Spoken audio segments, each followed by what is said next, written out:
cards. We played Pokemon. That was great times. I lost, which is crazy, and I was not holding back. I was actually going full force, so that's even more crazy. But we all had a great Christmas, and we all watched Creature Commandos. And apparently, there are some thoughts because Nick sent us some messages, some very tantalating messages earlier that he had some wayward opinions here compared to the rest of the group. So Nick, why don't you start us off? Well, why do you hate Creature Commandos? What's wrong? Who hurt you? I don't think I hate Creature Commandos. I'm just not vibing with it as much as the rest of you guys. I guess if I had to boil everything down into one like fundamental issue that I'm having with the show right now, it's that I, we're 5 episodes in, and I feel like they need to be a little longer because I feel like there's more stuff that could be happening, a little bit more character development that could be going on. And I mean, we only get what, like 8 total episodes or something like that. And I kind of feel like, we only have really 3 episodes left. And I don't know if that's enough to kind of wrap up, giving everybody else, their little bit of time in the story, plus enough time to kind of like, put everything in place and wrap everything up neatly. But I don't know. That's just me. I feel like, maybe it's that I want more of what I'm seeing. And I feel like by the time the credits are over, I'm like, I get like a solid 15 and a half, 20, maybe 20 minutes of story, and then it's over.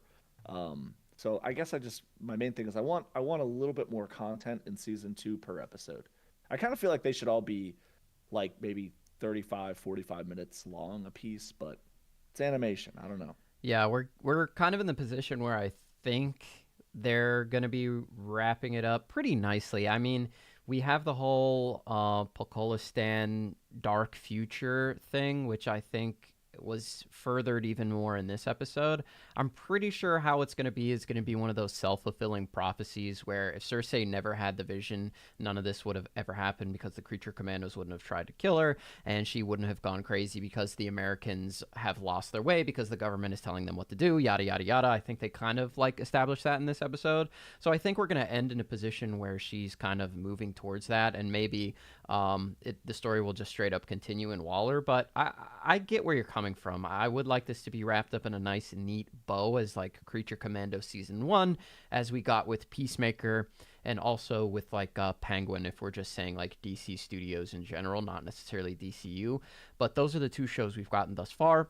Both wrapped up very nicely and left some room for more later on. So I get where you're coming from, but I think we're gonna be kind of wrapping up here in a pretty good way that leaves the door And open for more. The show, before I get like, and I kind of want to clarify because we all joke because we know each other, but like the internet is not a very like understanding place of existence.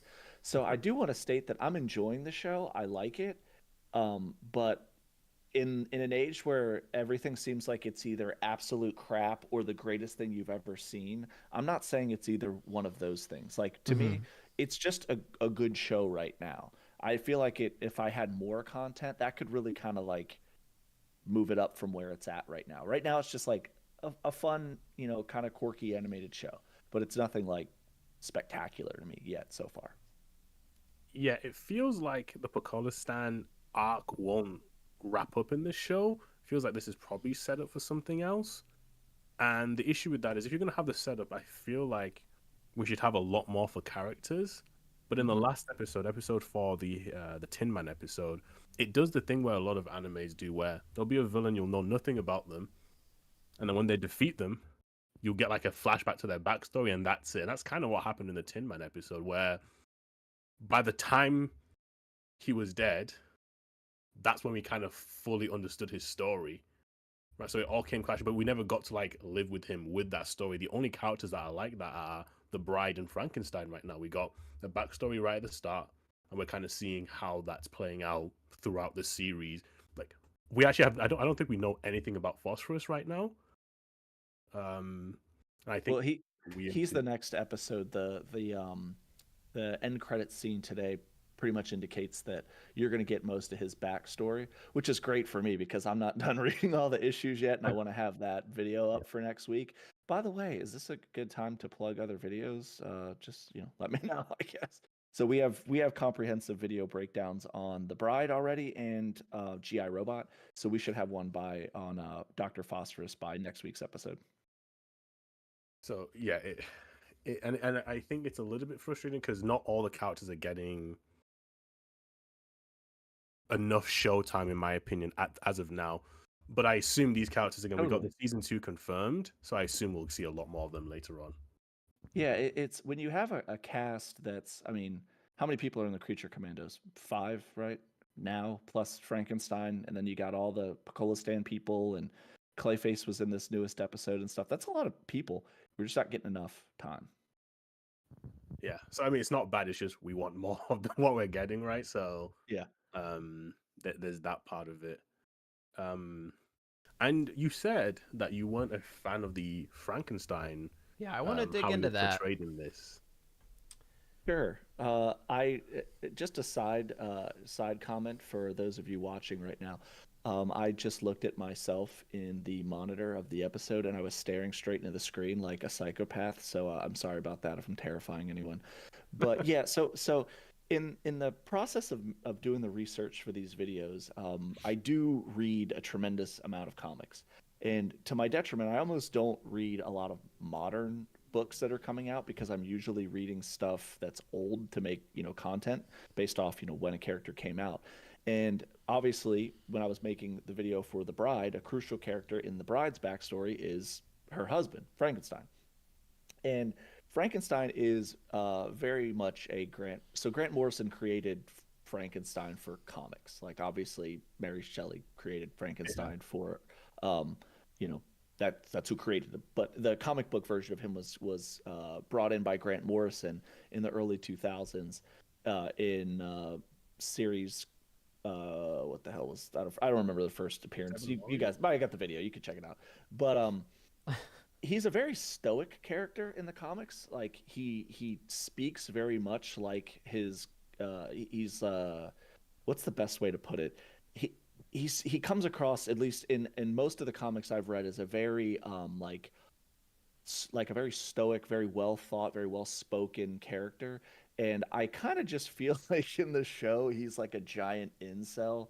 He's like super mad that his wife is lost, and like in the comics, again, I hate being that guy who can't like disassociate from the way that something happened in the comics versus live action, but it is quite jarring because while I wouldn't say I'm the hugest Frankenstein fan in the world, I did come to recognize like how he was written across multiple writers from when he was introduced in the early 2000s up to his more prominent appearances like post New 52 and onward. And he's just definitely a different character. And I guess if I had never written or if I'd never read anything that was written with him in it, I'd probably be a little bit more okay. But I kind of feel like he's just better written in the comic books than he is in the show. James Gunn, don't hate me, but that's kind of how I feel about it. I would agree with that because we talked about this a little bit last week in the situation of he'll take some lesser known characters and give them pretty much just make them brand new, make them his versions of these characters, and it seems that's what's happening with Frankenstein. And I think that's okay. I mean, I just don't.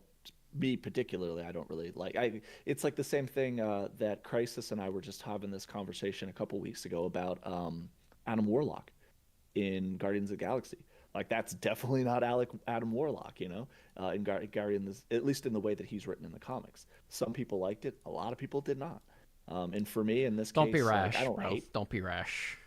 What? I was just quoting Adam Warlock, bro. Oh, right. Let's not be rash. But I mean, like at the end of the day, is Guardians of the Galaxy Volume 3 an absolute heater? Yeah. Yeah, of course. And is Creature Commandos fun? Yeah. I just happen to not like the way those two characters were written. So yeah, I think those are sort of conceits that you have to take with James Gunn in certain situations, especially with these lesser known characters, and that's kind of like the whole point of the Cersei thing is where are we Yeah. going to go with this character and how closely is she going to resemble the comic book character. I do like Frankenstein for what he is. He feels like a more modern version of the Mary Shelley. Having read the Frankenstein book, he's just narcissism sort of personified, where I think, like you said, in the comics, he's just more stoic. So it just is that James Gunnification of the character, and it's either something you're going to vibe with or something you're not. But with the more popular characters that are more cherished, like Superman, those are things that we just need to be on the lookout for sure. Mhm. I thought in the latest episode when he was interacting with the gypsy woman, because I had read a little bit of Frankenstein from the comics. Tomasi used him a little bit in Batman and Robin and the New 52.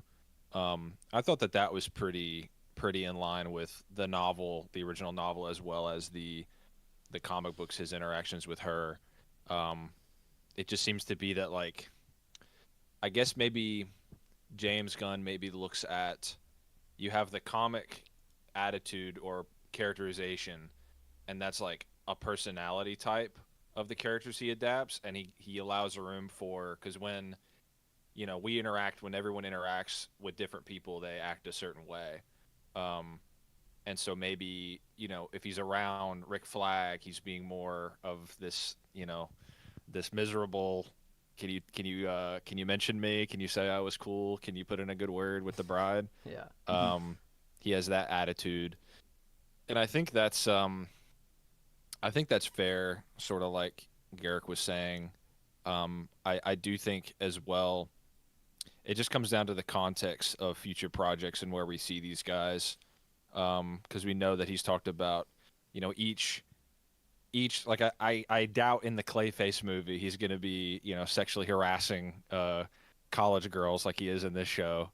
So I think it'll just come down to whoever is appropriating that character at any given time in this new universe will kind of maybe lean more into the source material, and then clearly, at least with James, he's been allowed to rewrite them in certain lights. Yeah, one of the ways that he's written in comics most often is kind of like almost like Arthurian. He's kind of like he's like, or maybe even more, maybe not Arthur, maybe like a kind of like a Ronin. He's just this like guy that shade. He's like their heavy hitter, their big gun. They send him into like the worst possible scenarios, and he just goes in and tanks it all.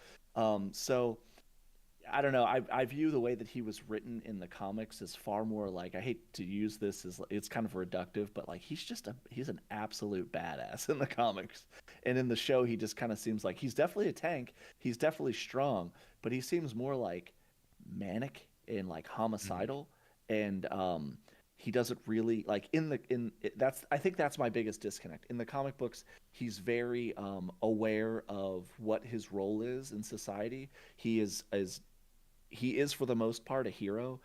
He definitely kills a lot of stuff, but mostly it's bad guys. And in this, he kind of seems more like he seems like the more of the monster persona. Like he does not really have any respect for life whatsoever. He's running on his own rule book for sure.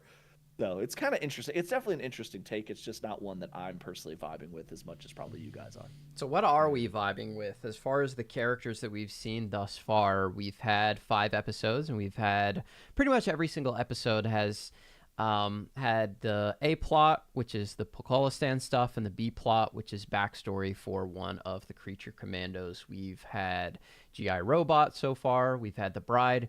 We've had Weasel, Frankenstein, and we still have Dr. Phosphorus to go. And is that it, or am I forgetting somebody? The fishbowl.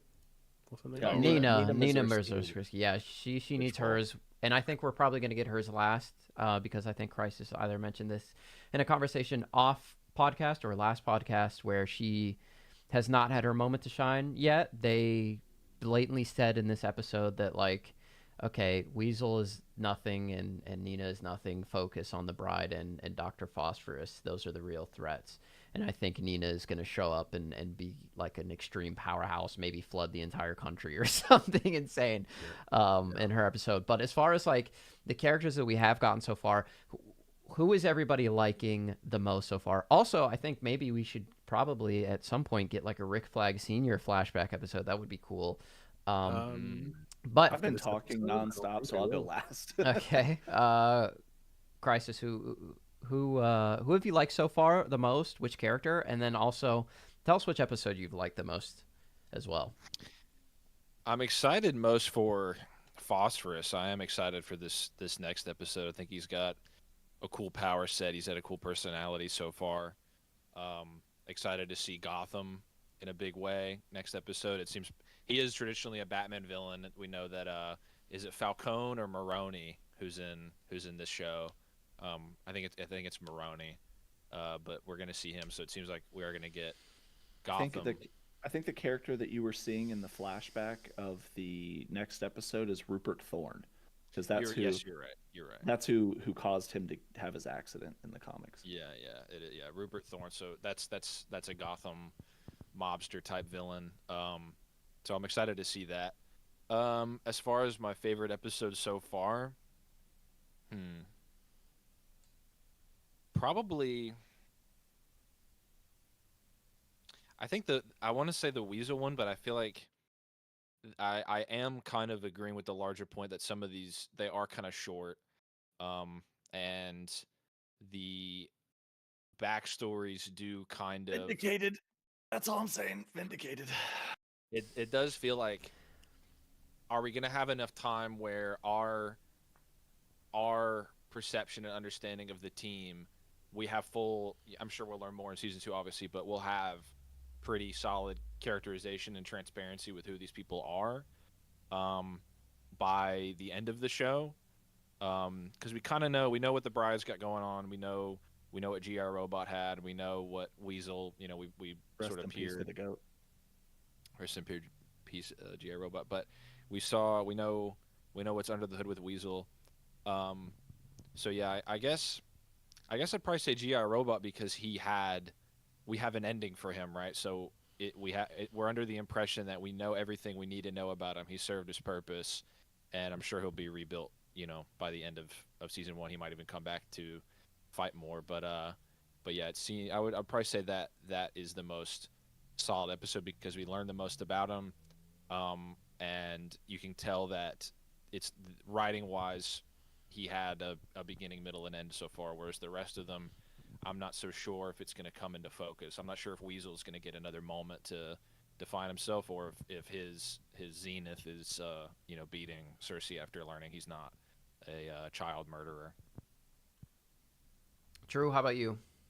For me right now, the characters I really like are the Bride, Flag, and I actually think Waller as well. Waller might be cheating a little bit because she's been in everything. Yeah. But I think she's been portrayed pretty consistently in a lot of different things. I do like her character.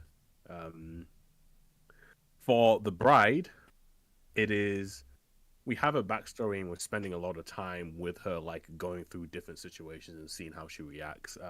One of the things I really like doing is just spending time with the character.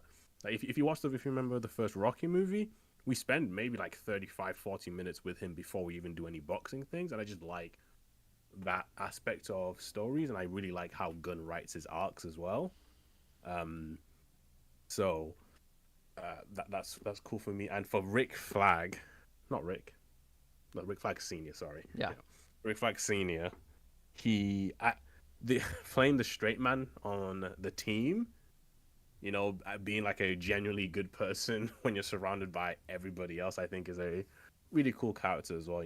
I just enjoy that archetype, being a good guy in the worst worlds possible. Mm-hmm. Yeah, and I think that really, makes Rick Flag Jr. even, a better character now that we have more of that piece of his life where we're getting to know his father and the morals and goodness that he instilled in his son, which we saw when obviously he wanted to expose the government after finding out about Starro. So really cool to see Garrick them stealing my whole thunder. Sorry, great minds think alike. When we get to my heart, just imagine I said that. Okay. But for me, I think it's been I I think it was GI Robot stole the show for me. His episode and him as a character. It's very fun to see that type of character who is very single minded in their goals, but then also being able to relate to them on a personal level, where he had this family that he had found throughout the war, and being sort of an emotionless robot that didn't or wasn't intended to have any sort of emotional connection to anything, and just be a killing machine that did one thing and one thing only, and did it extremely lethally. But giving him that connection, and the first thing he asks for when he wakes up is his squad from World War II. Wants to know where they're at, wants to know if they're okay, and wants to see them again. That was really heartwarming. And then obviously he went on to do what he did, and got blown up. Um, but yeah, I think that was a really. I think that was the most dense episode in terms of storytelling. I think everyone's got a really solid chunk. But the bride, I think we need a lot more for. I think she's a lot more layered character than somebody like GI Robot. So there probably is a lot more to uncover there. Weasel is again a very, I think, simple character. There could be more to know in terms of like his backstory. How did he come to be, et cetera, et cetera. But GI Robot was very simple, straightforward, and that episode was everything that I wanted from start to finish. So I agree with Crisis on that front. But I don't think there's been any episode personally that has stood out as weak to me. I did really like this most recent episode. We got a lot more action. I think Dr. Phosphorus, again, is just very cool to see operate on screen when he's just going all out, shredding the tank, atomizing bullets and tank shells and stuff like that, and just completely obliterating people. Unfortunately, he did have to one-shot our boy, who was, what's his name, Sergey, I believe. Rip Sergey, go. Yeah, shout out. Shout out to him. Honorable guy doing his job. Yeah, Just trying his best.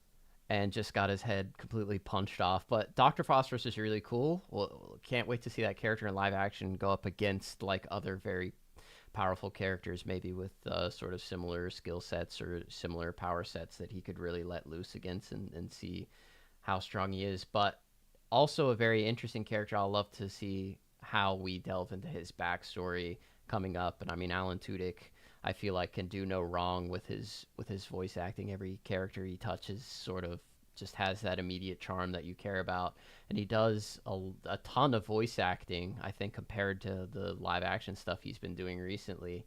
Alan Tudyk's in like everything, from Star Wars to Disney to Marvel to DC, and every character he does is amazing. And I think this is a character that's going to have a lot more depth to it than those big sort of tentpole roles that he's had recently. So I'm really excited to see what happens with that character. And he also is a friend of James Gunn, so I think he might get a bit more than everyone else. Clayface was also cool. Excited to see him just as being a Batman stan. And then also we have the movie coming up, which is really exciting. And what is he doing there? Why is he caught up in this? Is he working with Cersei in some capacity? Obviously, he took over the Themyscirian professor. Who is funding that? Why is he doing it? Obviously, he's not doing it for the love of the game. Probably somebody's paying him. So really interested to see what's going on there. But Nick, go ahead and repeat everything I just said and pretend that you said it first. Yeah, everything that he said. Thanks. No, I think, since Garrick took a long time, I'm going to take longer. And no, I'm kidding. I think if I had to do like a power ranking of who I really liked in the show the most, obviously the princess is first. She's a baddie. Then the bride, she's second most. She's pretty the bride is probably my favorite character in the show so far, because she's got the most like story. What I feel like more the most story development. I also thought that the action scenes that she's been in are the coolest. After that, I think Phosphorus. Just because I think as a character, not only does he freaking look awesome, but the scenes that he's been in and fighting in are some of the most brutal and gory in the show, which, who doesn't like that? Yeah, shout out to the animation studio as well. Like, all the action has been so good. Really good. I like that he comes across too as like he's a villain. He's like an actual super villain. For sure. Weasel's kind of just a wild animal, and the bride is mostly doing things like self-defense. But with Dr. Foster's, you can tell he kind of enjoys whenever he has to cut loose. And then rounding out my top three is also Rick Flag Sr. Reason being is, like Garrick had mentioned, even though he stole it from me unknowingly, is I do like I like him being the straight man of the group. He's, the same kind of character that his son was in, Suicide Squad. So they even wear pretty close to the same outfit. Overall, I think those are my favorite characters. Now, in honesty, though, like in terms of characters I don't like, not really a whole lot. I really just didn't care for this depiction of Frankenstein, and other than that, I think that some of the what's the country's name? Polkistan. Polkistan or whatever it is. They're the humor associated with like Eastern European countries being like it feels like Borat humor, like the same kind of humor that like it's kind of died down a bit since like 2005 whenever that came out. But other than that, almost everything else. I think the action's been great. The storytelling, I just want more of it. And the characters that I mentioned are the ones I'm really big fan of. Yeah, it's really interesting that we're like, okay, we want more, we want more, we want more, we want more, right? But we've already had 2.5 hours, right, of content compared to the Suicide Squad. Like, do you think you needed more from those characters, or did you feel very like fulfilled in everything that you got from like Ratcatcher 2? Whereas I don't think we got nearly as much information about her backstory and previous life than these other characters, right? But is it just the difference? Like, okay, this is a TV show, so like my brain is wired a little bit differently. But comparing it minute to minute, we're getting more from the Commandos than we did with the Suicide Squad. Although we felt the Suicide Squad is probably one of the best superhero comic book movies ever made, at least in my estimation. For and sure. I felt Suicide very Squad good. is like that's like one of my favorite, hands down, one of my favorite comic films that exists. And I think that you got enough of the most important characters' background information that serves the story that was predominantly the one that they were trying to tell. Whereas this show, being a show, you can explore a little bit more various plot threads. You can do a little bit more examination of characters' backstories and see why the choices they make coincide with the trauma that they have in the back or the things that they've done or yada yada yada. You guys get what I'm saying. But when it's in a movie, it has to be a bit more streamlined. If you look at something like I'd say Guardians of the Galaxy is probably the most beloved franchise, three-piece franchise in Marvel right now. Maybe that's crazy to say, but that's my take on it. That's the right take. That's the right take. Nah, that's a You good don't take. get all of that. Also unanimously beloved, right? Like everyone, everybody loves those movies. But if you watch those films, you don't get a ton of information on Rocket or Groot or Drax's background in the first movies. You really just get information on Peter. You get information on Gamora. Then in the next film, you get more information on, Drax and whoever, right? And then the last one is mostly predominantly Rocket. So it takes 3 movies to give a lot of, but like at the end of that, you have this, you never felt shortchanged, but when you view it all as a whole, you have this massive library of like emotional depth that hits you across 3 films and a holiday special that gives you a lot of understanding of where these characters are and why they've made those decisions. And it's probably unfair of me to judge all of Creature Commandos, especially Frankenstein, off just roughly 2 hours of content so far. Especially when I just said 10 seconds ago that like Suicide Squad, I give a pass when you really only got a little bit for like my favorite character in Suicide Squad, Garrick. Who is it? You know it. I don't know. Peacemaker? No, come on, bro. It's Polka Dot Man. Oh, and you barely get anything for Polka Dot Man, right? Right. But there's something to be said. I think that sometimes if a character is just fucking cool enough, he doesn't need. Well, that's the great thing about James Gunn, that he can just give you like a sentence or two, and you like understand and get the character from like top to bottom, and he sprinkles it throughout his movies very well. Like Polka Dot Man like explains that he is like an alien virus and his mom like screwed with him, and then like it all clicks and it all Yeah, makes sense. You that's all you don't need. need You're much good with more it. than that, right? Peacemaker in that movie too. There's a lot of economy, or I should say, it's a very economic choice to pair him up with Bloodsport because, all you have to do is Bloodsport explains his backstory. He talks about his relationship with his father, and then you just cut to John Cena being like, "Yeah, I've been there," and then The head nod, yeah, that the says a lot. acknowledgement. Yeah, And then we yeah. I delve think more into it with Peacemaker, which is awesome. right. I think the difference maybe with this show though is with Guardians, you don't know really anything about Rocket until the third movie, and then it's all about him. We see his whole backstory, intercut. But he still develops in the first movie and in the second movie. He still has an arc, even respective of his backstory. Whereas in this show, the characters are kind of in the background until we learn who they are, and then they do a thing, and then they're back in the background. It seems to be the case. Yeah, yeah. Weasel, I think, is the primary example where he has nothing to do. Nobody cares about him. We shouldn't care about him. They don't make us care about him. And then they have half an episode, like 10-minute chunk where it's heavy on emotions, and you're like, okay, I'm all on board. This is well done. But then so far, he's kind of just receded again, And then next episode, I think maybe that's why Phosphorus is so up there for me because he is whenever he's done anything, and he's been pretty frequent so far, and maybe that's because his backstory is allotted later, so they have to use him more, or else he just therefore he has lines. He's nothing, yeah. We're gonna learn about him, through one way or another. But I think that maybe is the difference where, like, even with the Bride, we kind of got her backstory kind of is her characterization so far, and then again in the present, she's reacting to things, and she'll make a remark that informs her current persona. But I think that's probably the big difference, is especially with Guardians, is while Rocket, we flesh out more about him later, similar to characters here, he is still in the present.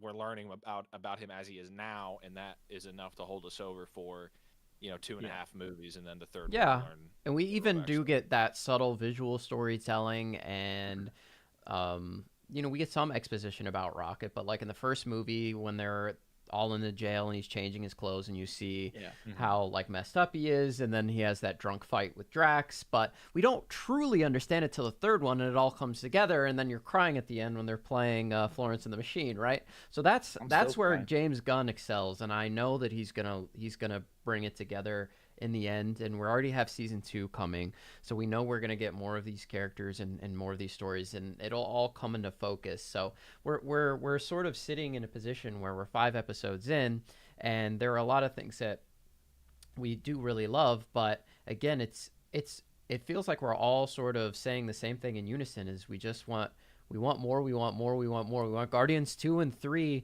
right now, but we're not even done with Guardians 1 yet, right? So it's we're just And our goal spoiled. though for this podcast was to fight more. So let's disagree. Okay. Well, I think Give me more right now up front. Or I want a lawyer.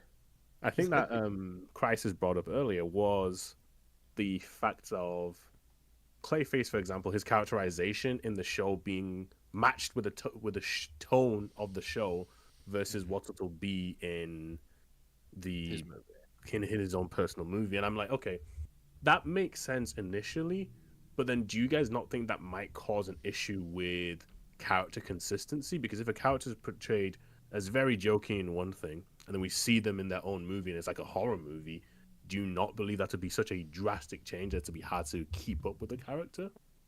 Oh, it's almost like you're bringing up the entire Thor trilogy, where his characterization is like basically non-consistent throughout the entire history of the MCU. I have a video on that character where I kind of feel like they undid all the progress with him that they made, and like from a character, he went through like complete character regression. But I also don't think that James Gunn. I think that James Gunn is, and I mean, at the risk of alienating people, I think James Gunn is a far better character writer than like Waititi is. And I think that he fundamentally where he might target some of these characters that are lower that have lower visibility to comic book fans, so that he can pick and choose things and make them work a little bit better in the context of the story he's trying to tell and the world that he's trying to create, versus like what TD did with Thor, where he wanted the tone of something to be different, and he morphed that character who already had an established like tone to fit the narrative, to fit the story that he and the tone of the story that he wanted to tell, which was very jarring, and a lot of people just historically have not been a big fan of it. But let's be honest, like I think Thor 1 fine movie, Thor 2 not good, Thor 3 fun, and that was it. That was all the movies they made for him. He wasn't That's in any true. more. Thor That's 3 was the facts. problem, though, right? Thor Huh? 3 was the problem, I think. Yeah, it was fine. I think it was. Before that, I think it was like more of a spectacle kind of like crossover thing, Mhm. where the advertising, they can cut a hell of a trailer, and it was entertaining. And it was also at the point in time when like the MCU was just a juggernaut that could not be stopped. Everyone wanted to know where they were going. If you put Ragnarok out like today, it bombs. And I think you did, like when you saw Thor: Love and Thunder, it came out and it was not good, and people were like, "Oh yeah, this isn't what we want." And I don't think that's gonna happen here, but Bringing sorry that about back full circle to like Clayface and the question that True asked. I mean, Oh right, Clayface. That's what we're talking. there are certain landmines that I think you definitely have to navigate when you're working with a bunch of different writers who are all writing the same character and keeping consistency throughout. And you see this in the comics as well, like where a writer gets a character in their run and you're just like, what are we doing? And I think like for sure. Spider-Man in the main, like 616 has been what people have been complaining about recently, but that's definitely something that has been a historic issue in comics. Is this person might have a completely different take on the character and you get a lot of tonal whiplash. With Clayface, I don't think it's going to be too much of a problem unless he's in the show a lot more moving forward from this point and does a lot more of that. But I don't think it's like it'll be entirely inconsistent with the character, just because I think it was like one joke and we don't really know that much about him. I do like that he did have this appearance, and it makes for a little bit of fun mystery. Like we're intrigued on where he's going and why does he have an Xbox instead of a PS5. That's crazy to me. And he's playing, that was wild. and also he's playing Mortal Kombat, and I wonder if Peacemaker's in that. Wouldn't that be cool? Like if That's a Peacemaker was a character in the game as well from. But They yeah, added this murderer into that game, like. yeah. Well, he's like, sure, but he's he going. stopped went to Kite Man, elementary didn't he? schools. He like He beat stopped Kite Man. Yeah, He was invited to an elementary school. he and knows the he might have- Justice Oh, wait. League or whatever. Yeah, no one knows he's like no one knows what he does in the dark, I guess. So No, everyone thinks yeah. he's a hero. Yeah, hero. exactly. I And he think, beat a bunch of Nazis up, and yeah, that was cool. Yeah. Stopped an plays alien piano. invasion. Yeah, I think with Clayface, I think tone that will make the difference, but then I also think direction and then just the wider context, because I think if you look at what he did in this episode, he was kind of predatory to a woman, just outright predatory, very strange. I didn't know where they were going with that at first because you didn't know it was Clayface. I was like, is this just what is this an uncomfortable joke they're trying to land? But I think it worked. And then, he was scary in the context of that fight scene. I think they conveyed him as intimidating. So while the show itself is not a scary or it's not a psychological thriller, I think the characterization, if you put him in a movie and built a story around him, his qualities that they've showcased so far, I think could make for a lead in a psychological thriller, what I think they've described as like a horror tragedy. yeah. I think given what we have, while again, like I said, in the context, it's like a weird joke. It is to change the soundtrack, put it in live action, make the set dingier. That same dialogue could be disturbing. That scene was almost a little out of place, which I think might be a pro towards Clayface, that version of him we've seen so far carrying his own movie. Yeah, being translated into can I have live action. Let me ask a question, because Now that I think about it, I really don't remember. I haven't read a whole lot of Clayface comics, and most of my experience with the character has been in a little bit in New 52, and then in Batman the animated series, various depictions. Wasn't he an actor who like? Yes.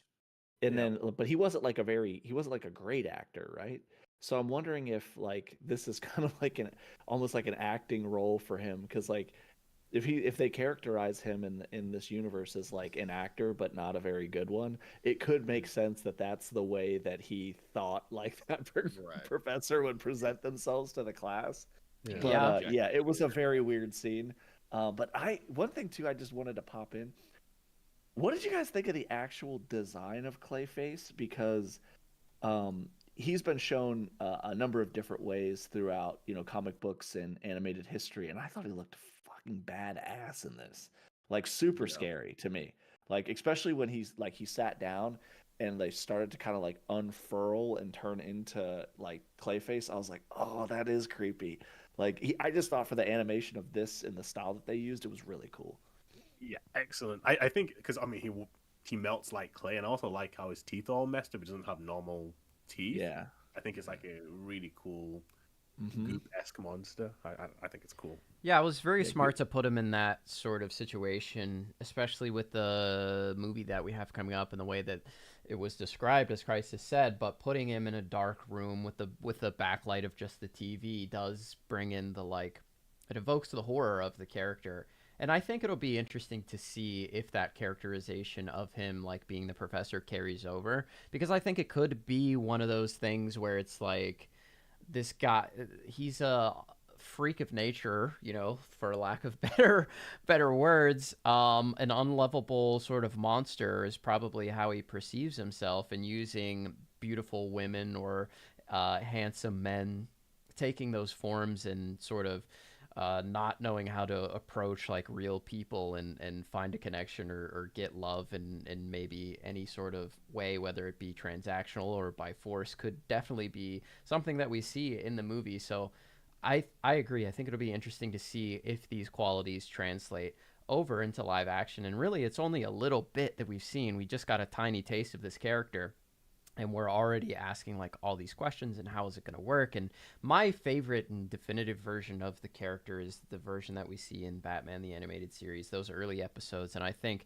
those episodes with Clayface are some of the best, and they're right there at the beginning, and they really do a good service to the character. And I hope that those sort of themes and emotions and Influences. influences are brought into this version of the character as well. I think the horror could be amped up depending on who he mains in Mortal Kombat and what he might say, in a live match, what kind of dialogue it might be a new twist.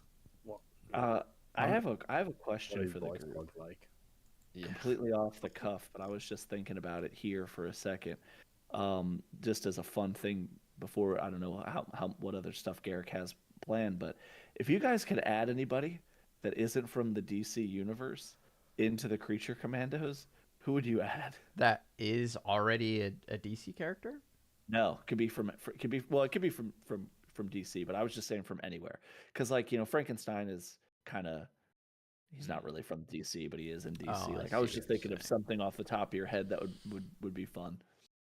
I've been playing a lot No, of the whole reason I brought this up is because the creature I would add is Beetlejuice. That's because you watched Beetlejuice 2 yesterday. I'm going to polka stand, guys. Come on, sandworms. They're in there. Sandworms. Come on. I just watched Frosty the Snowman, so him or the Grinch would be a Yeah, great the Grinch is the Grinch, answer. classic. Yeah, the Grinch is for sure the answer, because him and Grinch and Weasel have the Weasel tag same. teaming. They have the Yes. same body type, right? Like they just have different heads on them. So And the same, they have a shared experience. Weasel was they're misjudged, misunderstood. Yes, Mhm. exactly. You guys are right. And That's the Grinch better might choice. have killed children. I mean, we don't know. For sure, he has thousands. The Grinch also has a storied lore in this group of people that you guys are watching. One day, Don't get us started. That's another podcast we're trying to get off and running. The So Grinch look forward to it. cast. So if The we Grinch yeah, Experience. if we ever get James Gunn on, we're going to talk to him a little bit about the Grinch and what his take is. We'll Only get ask one one Grinch question. question. We'll No. say, hey, Have you considered Grinch? Was that ever brought up when you were devising the team? When is The Warner Grinch Brothers cinematic acquiring universe. that IP? You know, it's time we brought him home. Yeah. Yeah, I think that's the correct answer. That's who we want to see. I mean, I just like the Universal monsters in general, but I feel like there is a parallel for every one of those. Like, I mean, Nina could be, you know, the Swamp Creature Lagoon from the monster, right? There's already plenty Weasel's of kind of a vampires and wolf Dracula. man. Yeah. So we're already kind There of are there. already mummies in the Creature Commandos in the comics. Khaleesi's 2 is in it. They kind of all are those universal archetypes. Now that you mention it, like Dr. Yeah. Foster is just like, you know, a living skeleton, and Weasel's kind of a werewolf. They call him a werewolf in the Suicide Squad. Yeah, I don't think I'd put it together that they it's an were all Afghan probably... hound. Yes. Classic monsters. I think they are. Yeah. I I think guess that it is the fits with idea. Frankenstein, right? It's to build a team Yeah. around that. Interesting. Do you think that Guy Gardner and the detachable kid will ever meet each other? I think Because I he's think I still actually alive. I'm listened- pretty sure James Gunn confirmed that. on the commentary. I was just survived. gonna say he's still out there. That's I was gonna if say James maybe- Gunn's ever on. That's the question I want to ask. I would posit he maybe in the, you know, post retcon DCU version he did die, but then Yeah, the ring, maybe. or yeah, I'm trying to think of how How can the we make detachable this kid work could have gotten a ring. Yeah. and become Green Lantern? Yeah. On his 'Cause I deathbed, never saw the his lantern hair shows up. under the... And that's like Never- you're the light It's true. bearer. Yeah. That's my working theory. Yeah. These are the questions we Tampa. need answered. But we did questions that we did get answered. Characters that we got confirmed in the vision. All very interesting. Blue Beetle's in there. Potentially Swamp Thing was a thing that they had in the art, but James Gunn apparently nixed that. But we got the Good call. Trinity in there. Judo Master, Peacemaker, Supergirl, Starfire, and Robin. Vigilante as well was Yeah, there. Vigilante The is in there too. Kid I really Flash, wish- Wally West was outright confirmed, like Yeah, that's huge. multiple times over. That's huge. And we're We're- getting we're a Teen simply- Titans. We're getting a Teen Titans, which is the Teen Titans cast from the Teen Titans Go! That show, which I think we can all agree is the most popular, well-known version of the team. Very close to the As new long as Teen they're Titans teens and team. not adult Titans. We argued about that last week, but Titans. we are getting a Teen Titans movie, and we are getting that team. It could be a sort of prequel movie, which I think I would be perfectly fine with personally. And then if we get to the Batman movie and we have him established as Nightwing already and new Robins and whatever, and that way we get the best of both worlds, right? Where we have a Nightwing, we have a Red Hood, we have a Tim Drake potentially, but we can still go back and tell these stories where we have like the Nightwing and Jason movie. Now we have a Teen Titans movie coming out. But what are our thoughts on that team specifically? There are going to be gripers out there that, of course, want to see Wally, but we already have Wally confirmed as some version of the Flash, which I think is a smart idea because, again, he's a character that I think hasn't got a ton, and you can differentiate him from the CW show and the movie that came out recently, and then, of course, Donna Troy. But we could learn potentially more about her later on. But I think it's a solid team to start with. Was that team confirmed?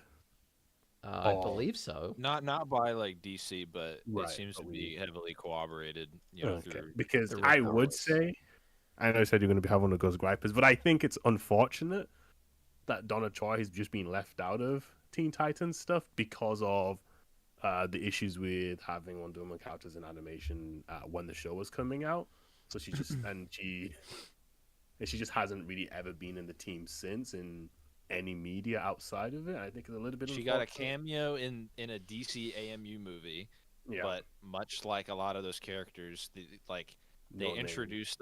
introduced Wallace in that Wallace West to Yeah. just to die in Apocalypse War, and I think that's all Donna did is she showed up and then died. Yeah. And then that she had there was some every DC property back in the early 2000s, if they're going to be in something, even potentially, they could not be in like a cartoon as well. Yeah, it was very which weird the way they were doing that around that time. yeah.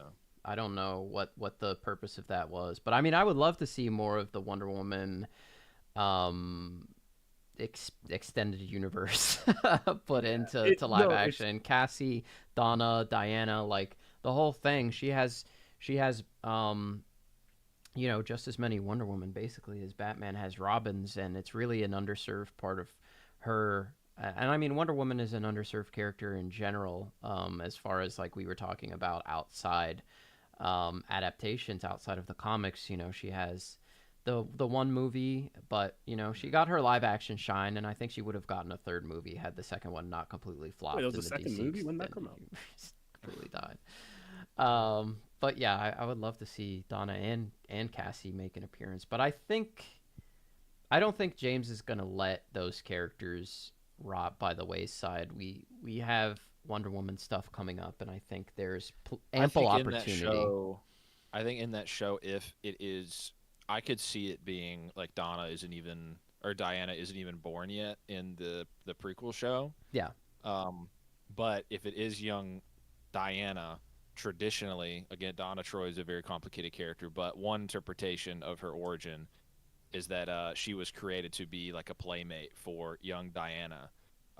So I think that would, because we saw a lot of Diana's childhood in the two movies, that have been released already. So I think that would be a cool way to contrast it, is if they were kind of they're both kind of the protagonist, or at least Donna would be somewhere there on Paradise Island.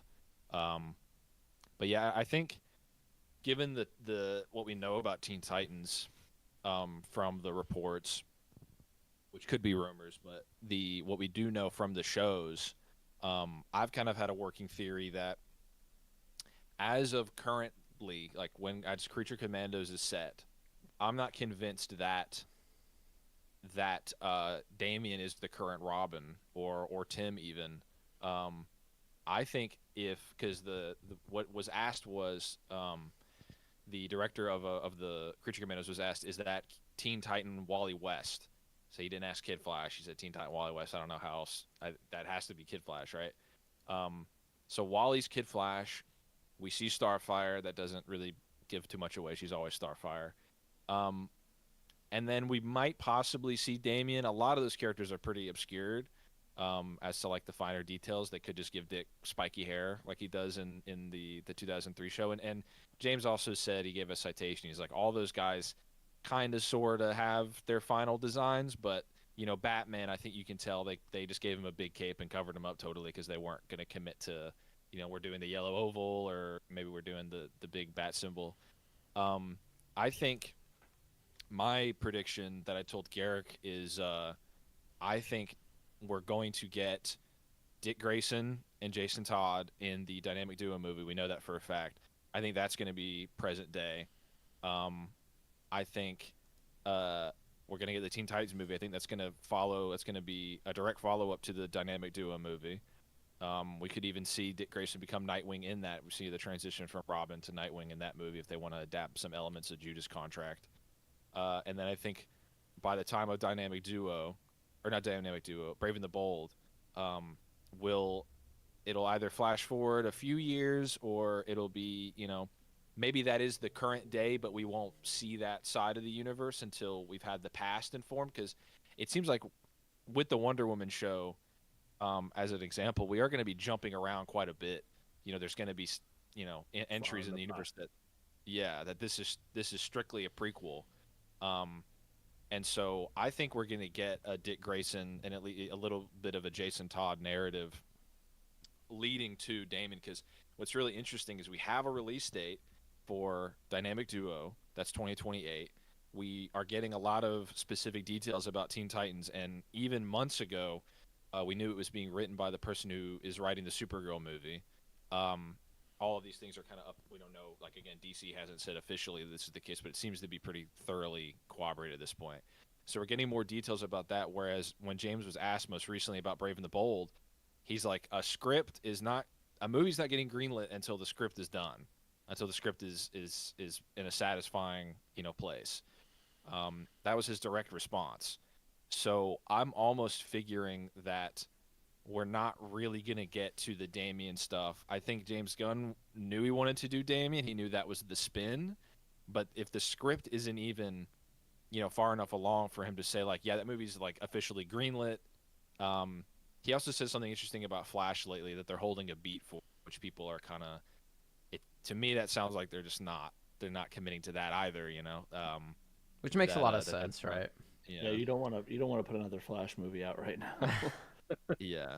But no, I mean, I think just in general, there's a few ways we could, transition from there. But I just love the breadcrumbs and seeing, like, thinking of Clayface working with Cersei makes me think of, like, the Injustice Gang, or the that the Legion of Supervillains or whatever, the consortium of DC rogues all working together. That's instantly where my mind goes to. And then you think about the Deathstroke and Bane movie, and I don't know. There's just so much, like, we never got that in the MCU or the old, that was set up in the old universe, that maybe Zack Snyder would want to incorporate that team, but we've never gotten a team of supervillains to directly combat the heroes, and so there's just so much. It's such an exciting stage. So yeah.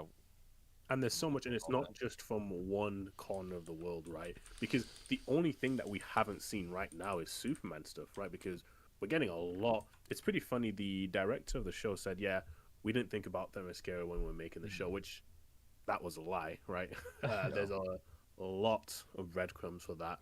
And the same with Batman, Gotham, and that world. The only thing we don't have is Superman, but, well, we have a Superman movie coming out next year. It makes sense to not, like, preload you with anything, right? So we're getting that a lot of information from all around the world, so we're getting a holistic picture of kind of where the world is going. I think that's a really cool thing. It's not just a one-way traffic for all Batman stuff, right?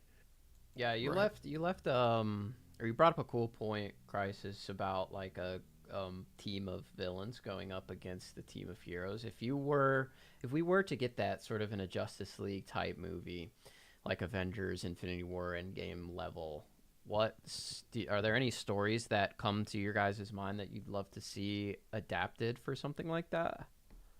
The Rebirth, what was it called? Trinity. It was Cersei, Lex, and Zod.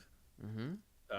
Were on a team working together against the Trinity. I think a story like that, I think, is pretty cool. We already have two of those characters. I think it's a pretty cool setup. I think adapting a Forever Evil type story, but removing the multiverse aspect and kind of posing the villains as the equal and opposites of the heroes, instead of, like, Power Ring, it's Sinestro as an example, or Star Sapphire potentially, depending on the angle they go with in the Hal Jordan side of things in the universe. I think that would be very cool. Jeff Johns typically writes, like, cinematic, stories. He kind of brought that widescreen element into modern comics. I think something like that would be very exciting to see Cersei and Lex and Clayface maybe all team up and put the heroes in their place for a little bit. Get some Legion of Superheroes-esque action. Mm-hmm. As a Batman fan, selfishly, I would love to see the Tower of Babel, but that's just me. Well, he just beats up everybody. He has a plan for everything. I don't think we need that just yet. Right? The yeah. Okay, well. Maybe Lex Luthor steals his contingencies. Yeah, well, they get, like, all the villains involved to target 1v1 them. Yeah, the way that the animated version Waller did.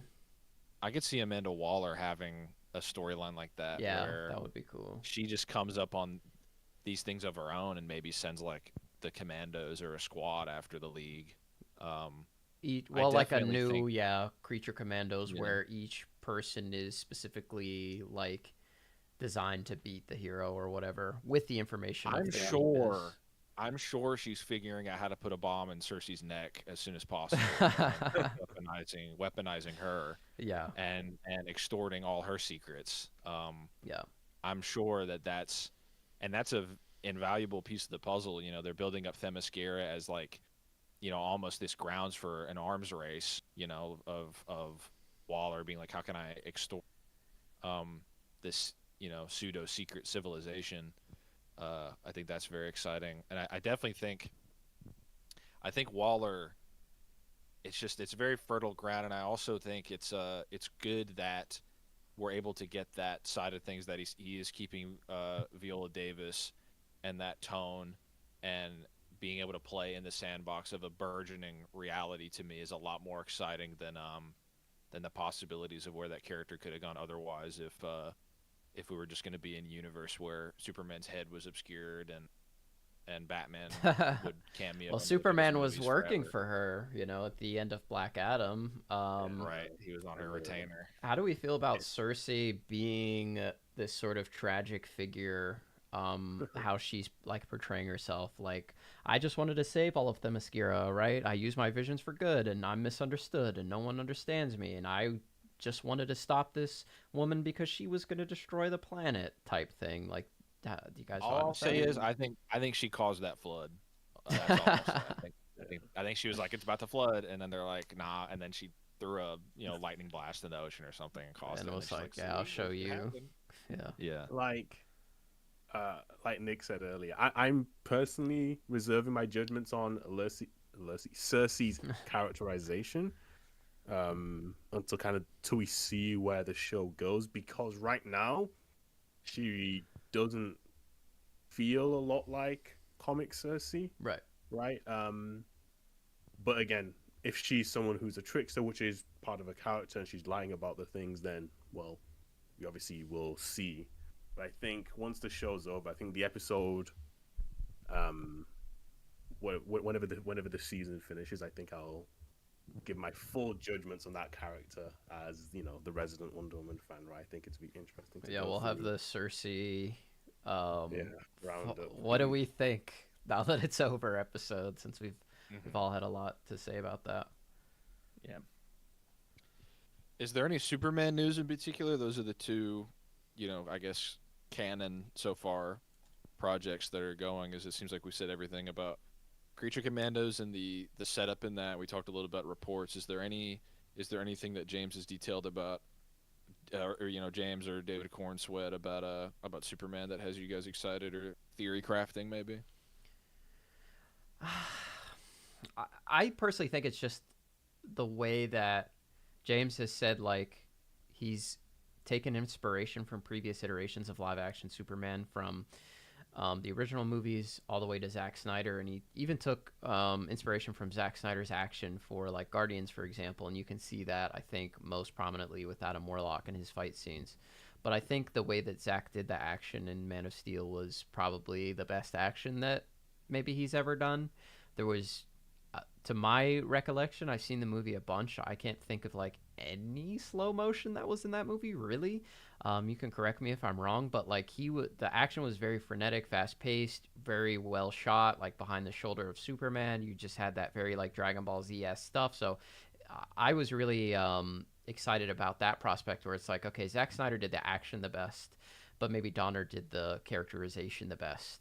But at the end of the day, James said, I'm a comic book fan, so I went back to the comic books, and that's my key inspiration. I took things here or there from these other iterations, but I'm a comic book fan at the end of the day. And David has also sort of immersed himself in the Superman mythos within the comics, and was a real advocate for the suit having the trunks, which I think is great. And I think it shows that the two can work really well together and be collaborative, whereas sometimes you just see the director take the lead. But yeah, that's got me really excited personally, from what I've read in interviews since the trailer dropped. I don't think I've seen much more, but I do like him being able to be convinced on things that are kind of fundamental, like the suit design, going with trunks because, an actor was pushing, Superman was pushing for it. I think it's a good showing to show that he's not being, tyrannical from what we're seeing. Yeah. I also thought it was super interesting that he spoke to Zack about that personally, and was like, I've tried a million different ways to put the trunks on this, and I can't get it to work. Or Zach said that, and James was like, yeah, I get that. Like, I was doing the same thing, and then David was like, he's got to have the trunks, so we put it on. Yeah, he reached out to him for that, and I recalled that for the Suicide Squad, I believe he reached out to like this action, stunt coordinator, and called up Zach and was like, hey, what's it like working with this guy? And so he was able to recommend him based on that. So yeah, I think that's a good point. It's just it'll be exciting to see hopefully a fusion of all the best aspects of cinematic Superman so far. Yeah, definitely. We also got a cool look at the fortress, which was cool. It seems to be like a sort of living, breathing thing, and it's like massive, like swooping. Nick had a great tweet that it looked like James Gunn's hair. Yeah, the man, he did his own thing, He styled it off of himself, and I respect that. What if James Gunn is a celestial inside the planet that is, and it's just actually his hair coming out of the planet? Yeah. He's just breaking the fourth wall. That's all he's doing. Yeah, we saw that on like a T-shirt, right? They revealed the whole profile of the fortress, which was interesting choice to have it. I wonder if there's any thematic. It's not a.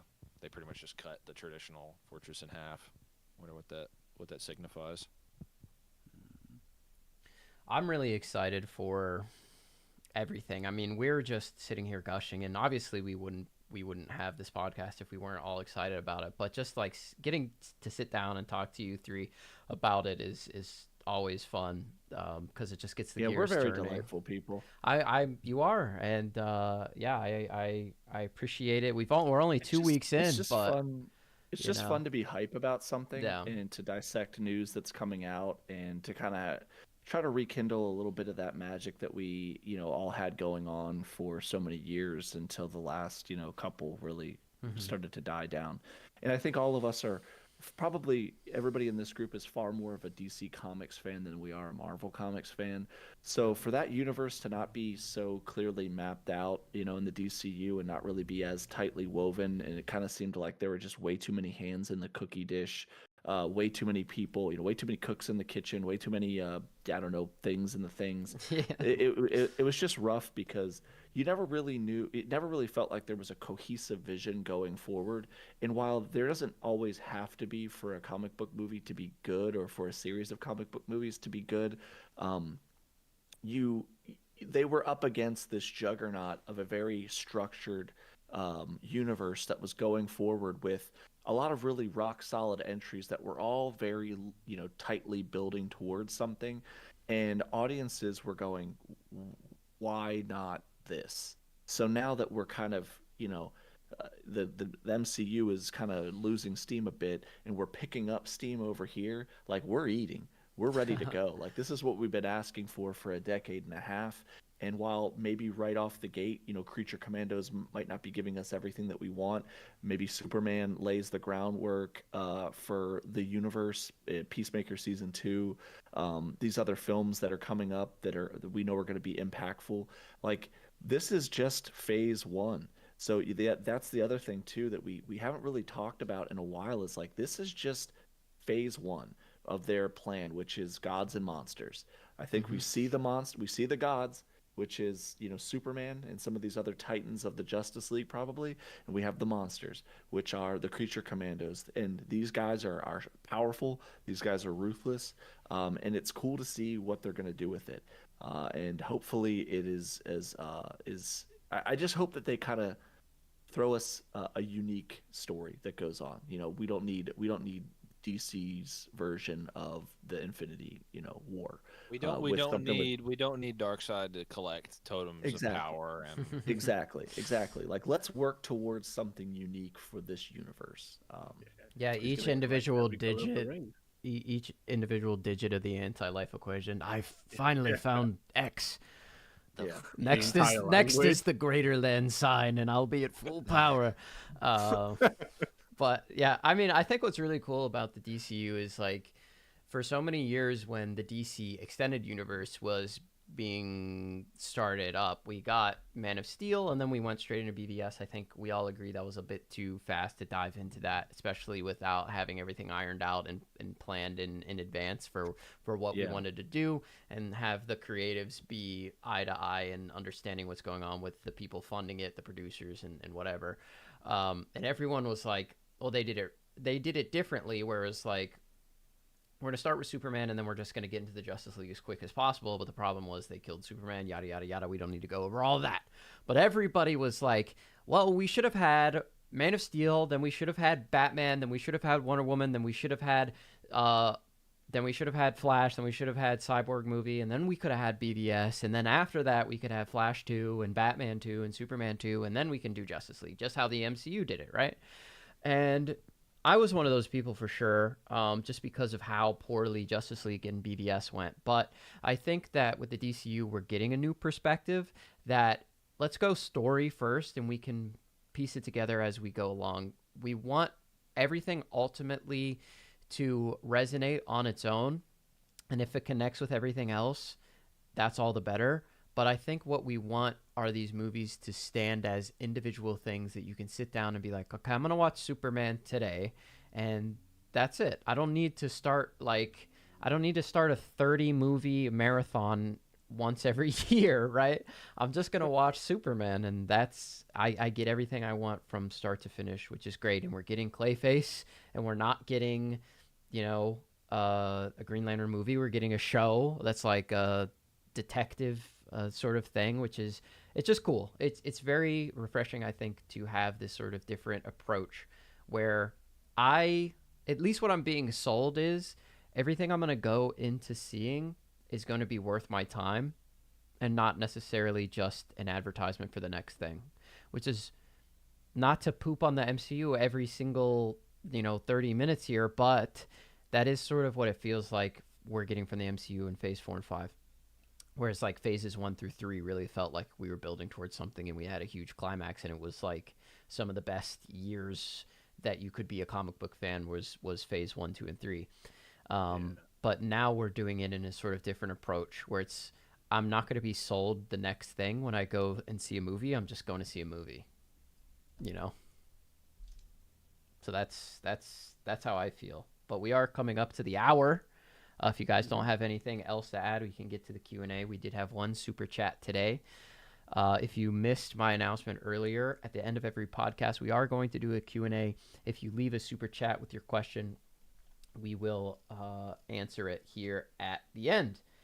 And the question, which I guess I kind of just answered, but so this is sort of how I feel about it. But the question is from Low Rule Legend. Shout out Tony, one of the original Key Issues supporters, longtime friend, asks, is this a good starting point for the DC universe? And I'm assuming he's talking about Creature Commandos specifically because that's what the episode is about. But now that we've talked about it so far, assume nobody's seen the Suicide Squad, nobody has seen Blue Beetle or Peacemaker. Would you recommend Creature Commandos as a starting point for the DC universe? Do you think it's good? I think it's hard to answer that question because we don't know what the finale of the season is going to look like. Mm-hmm. But I think that if I'm being brutally honest, probably not. I would have rather started with a film or a show that kind of mapped out a bit more of the universe. I'm totally fine with what we're getting right now, and I don't want this to sound like me being not thankful, for having this content. I just don't know if it's the best. It's like if we started the MCU with Guardians, right? People might not have understood, like who's. We don't quite know. Like I guess. Sorry, I'm rambling a bit here, but like we know that the ultimate totems in this universe, like the most important characters, are Superman, Batman, Flash, Wonder Woman. Those are the big characters. These guys that are in this show are relative nobodies to the average viewer. So it really just depends on how this conflict and how this first season wraps up. if we can say that it's a good place to drop in. I think from a time perspective, it's not a lot of investment. You can kind of digest it at your own pace. But I really don't think that the DCU as a whole truly begins until we sit down for Superman. True. Sounds like he agrees. What? Sorry, Marvin.